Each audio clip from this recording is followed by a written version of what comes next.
Moitas son as historias de bruxas que se contan. É a feiticeira unha figura moi arraigada á nosa cultura. Existen moitas lendas sobre estas mulleres, algunhas delas inxustamente queimadas debido ao medo que as xentes lle procuraban.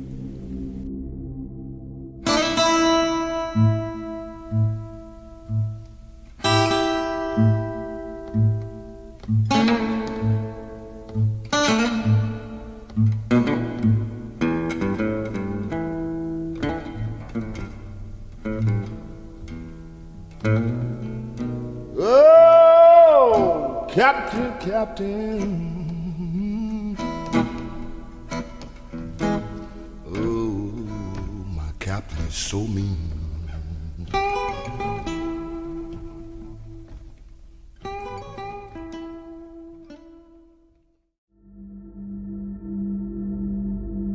É esta unha historia real acontecida fai poucos anos, de dúas irmáns que os veciños adoitaron chamar as bruxas do mato.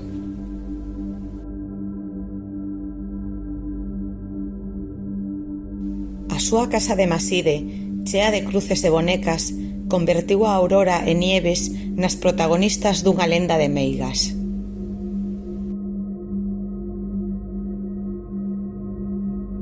Seu pai morreu moi xoven e elas foron criadas pola súa nai, Rita. De aí que na zona foran coñecidas tamén polo nome de as Ritas.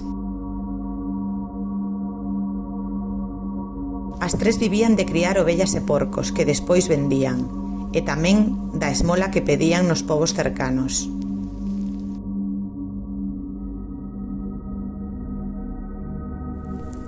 Cando quedaron orfas, dice que uns parentes intentaron darlle uns cartos que lles correspondían por herdanza, pero negáronse a firmar os papéis. Elas non constaban para ninguén. Non había documento que demostrara a súa existencia.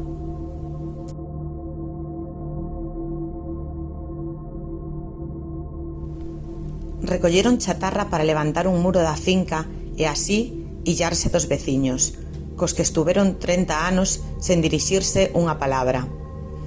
Da casa colgaron bonecas rescatadas do lixo e nas paredes empezaron a pintar cruces.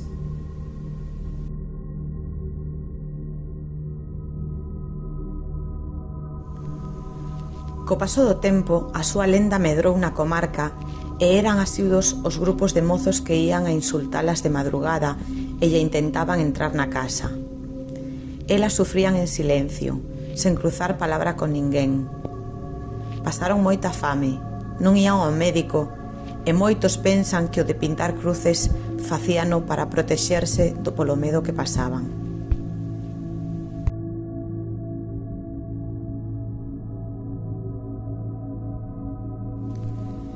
En novembro de 1996, o lume devorou a súa casa, acabando así con 30 anos de illamento.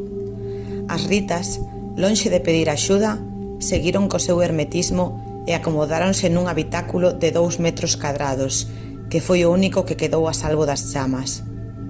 Pero entre a Garda Civil e a Cruz Vermella conseguiron convencelas para que se deixaran axudar. As dúas irmás acabaron os seus días nun asilo do Carballiño.